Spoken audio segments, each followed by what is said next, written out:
हमारे ज्ञान में 4 प्रकार के दोष होते हैं। तो अगर आपको ऐसा ज्ञान चाहिए जो निर्मल है, पवित्र है, त्रुटि से रहित है, इस प्रकार का ज्ञान कहाँ से मिलेगा? ये तो भगवान से ही मिलेगा। वो ज्ञान भगवान ने कहाँ दिया, कैसे दिया? ये है उनका वेद। वो वेद को किसी ने लिखा ही नहीं, उसको अपौरुषेय कहते। ये है दिव्य ज्ञान, ये विश्वसनीय है। अब वो ज्ञान को आप ग्रहण करें, उसके आधार पर अपनी बिलीफ बनाएं।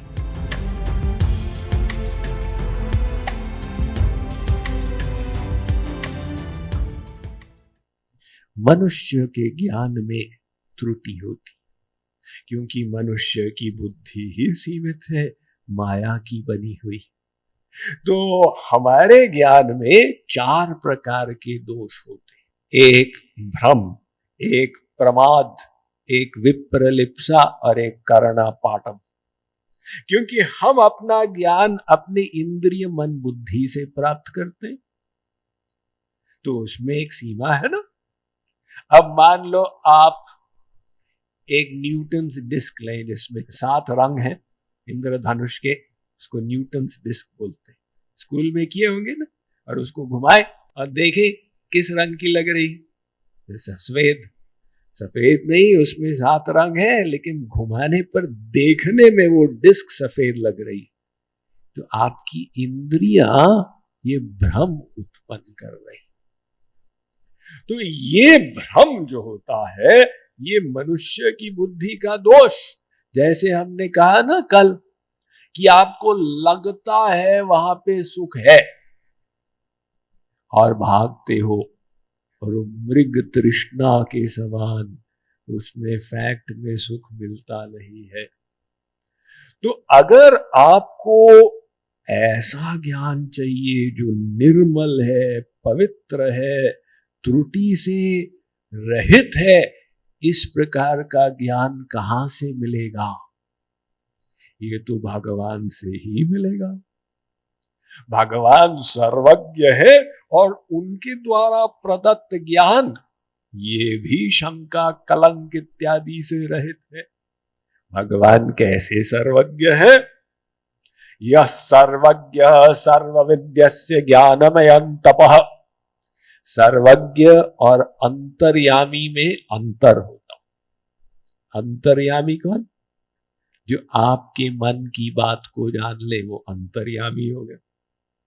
अब योगी लोग जो अपने मन को केंद्रित कर लेते हैं ना, तो उनको भी सिद्धियां मिल जाती, विभिन्न प्रकार की सिद्धियां। उनमें एक सिद्धि है कि दूसरे के विचारों को जान लिया, वो अंतर्यामी। लेकिन भगवान उससे बहुत परे है। भगवान सर्वज्ञ है। सर्वज्ञ माने क्या? सर्वज्ञ माने एक भगवान जानते हैं आप जन्म से लेके अब तक प्रतिक्षण क्या सोचे। आप तो भूल गए। अगर मैं पूछूं आप 3 घंटे पहले क्या सोच रहे थे, आप अंदाजा लगा सकते। स्वामी जी मैं यही सोच रहा था कि पहुंचना है आपके यहाँ, कितना टाइम लगेगा, जीपीएस में देखा जाए। अच्छा, 54 घंटे पहले क्या सोच रहे थे?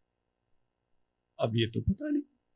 72 घंटे पहले क्या सोच रहे थे? अब तो क्वेश्चन ही नहीं जानने का। भगवान को पता है कि जन्म से लेके अब तक हमने प्रतिक्षण क्या सोचा, क्योंकि भगवान नोट करके हमारे ही विचारों कर्मों का फल देंगे। इसलिए उनको जान के हिसाब रखना, और एक जीव का नहीं, अनंत ब्रह्मांडों के, प्रत्येक ब्रह्मांड के, प्रत्येक लोक के, प्रत्येक देश के, प्रत्येक प्रांत के, प्रत्येक नगर के, प्रत्येक मोहल्ले के, प्रत्येक घर के अनंत जीव। ये जीव जो है मात्र इतने नहीं है, ये जो कीड़े मकोड़े हैं इनमें भी तो आत्मा है। तो प्रत्येक जीव के अनंत अनंत जन्मों के प्रत्येक जन्म के प्रतिक्षण के कर्मों को जानने वाला, नोट करने वाला, हिसाब रखने वाला, फल देने वाला, ये है सर्वज्ञ भगवान। विष्णु जो सुरहित नर तनुधारी, सो सर्वज्ञ यथा त्रिपुरारी। सुमिरत जाहि मिटैया ज्ञाना, सो सर्वज्ञ रामु भगवाना। वो सर्वज्ञ भगवान, उनके द्वारा जो प्रदान किया हुआ ज्ञान, ये है दिव्य ज्ञान, ये विश्वसनीय है। वो ज्ञान भगवान ने कहा दिया, कैसे दिया? ये है उनका वेद। जो वेद है किताब का नाम नहीं है। पाश्चात्य विद्वान कहते हैं ये वेद तो ग्वालों के गीत। हम कहते हैं ना ना ना, वो वेद को किसी ने लिखा ही नहीं, उसको अपौरुषेय कहते। तो ये आ कहां से गया? भगवान ने सृष्टि के प्रारंभ में ब्रह्मा जी के हृदय में वेद का ज्ञान प्रकाशित किया। तेने ब्रह्म हृदय आदि कवये। अब ब्रह्मा जी ने अपने शिष्य को बताया, शिष्य ने सुन के धारण कर लिया और अपने शिष्य को बताया, जिसने सुन के आगे बताया। अब वो प्राचीन काल में ऋषि मुनि लोग श्रुतिधारी होते थे, सुन के और हार्ड ड्राइव में सेट हो गया। अब ये तो कलयुग है ना, तो कलयुग के जीव श्रुतिधारी नहीं। कलयुग के जीव तो 3 घंटे में भूल जाते। एक काम करो, ठीक है स्वामी जी, 3 घंटे के बाद किया, स्वामी जी मैं तो भूल गया था। अरे तुम 3 घंटे में भूल गए? अब ऐसी मेमोरी है। इसलिए जो एटीएम वाले हैं ना, एटीएम मशीन, इनको पता है कि मनुष्य ऐसा भुलक्कड़ है। आपने अपना क्रेडिट कार्ड डाला 2000 विड्रॉ करने के लिए, वो एटीएम मशीन आपको पैसे नहीं देगी, पहले कहेगी पहले क्रेडिट कार्ड निकालो फिर पैसे मिलेंगे, वरना तुम पैसे लेके चले जाओगे, भूल जाओगे क्रेडिट कार्ड डाला था, 1 मिनट में भूल जाओगे। तो वेद व्यास जो भगवान के ही अवतार थे, उन्होंने कलयुग को देखा, आने वाले कलयुग को, और पाया कि भाई कलयुग का मनुष्य तो श्रुतिधारी नहीं होगा, उसकी तो ऐसी फटीचर हालत होगी। इसलिए वेद व्यास ने वो वेद के ज्ञान को विभाजित कर दिया 4 भाग में, ऋग्वेद, यजुर्वेद, सामवेद, अथर्ववेद। उनका नाम पड़ गया वेद व्यास। वेद रचयिता नहीं, यानी वेद का ज्ञान तो उनसे पहले भी था, और वेद को सब भारतीय दार्शनिक अपौरुषीय कहते हैं, किसी पुरुष ने उसको लिखा ही नहीं। तो वो वेद का ज्ञान हमारे सनातन धर्म की अथॉरिटी है। भूतम भव्यम भविष्यंच सर्वान वेदात प्रसिद्ध्यति। किसी भी आध्यात्मिक तत्व का निर्णय उस ज्ञान के आधार पर किया जाए।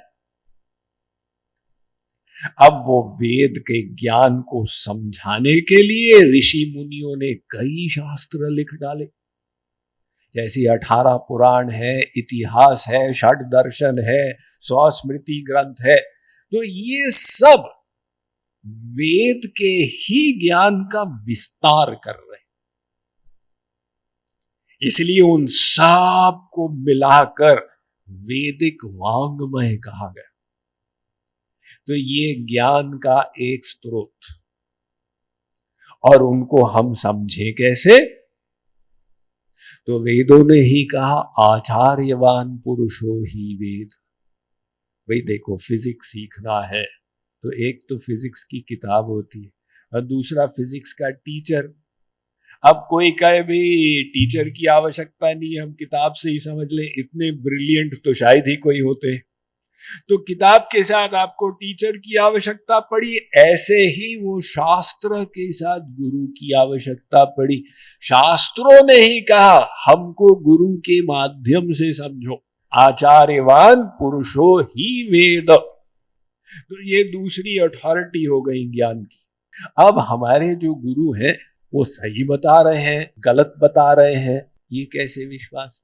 अनेक गुरु आते हैं संसार में, सब अंड बंड अपना अलग अलग अलग बताते जाते हैं, तो हमारा विश्वास कैसे बैठे गुरु जी के ऊपर? उसके लिए तीसरी कसौटी आती है कि भाई इतिहास में अनेक गुरु हुए हैं ना, सूरदास, तुलसीदास, मीराबाई, तुकाराम, नरसिंह मेहता, शंकराचार्य, माधवाचार्य, निम्बारकाचार्य, ये सब गुरुओं ने क्या बोला?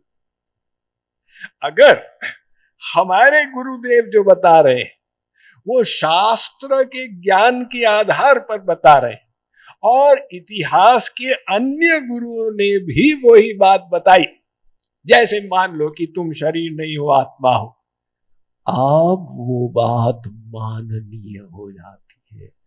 तो गुरु, साधु यानी अन्य गुरु और शास्त्र, ये त्रिपुटी के आधार पर ज्ञान विश्वसनीय होता है। अब वो ज्ञान को आप ग्रहण करें, उसके आधार पर अपनी बिलीफ बनाएं।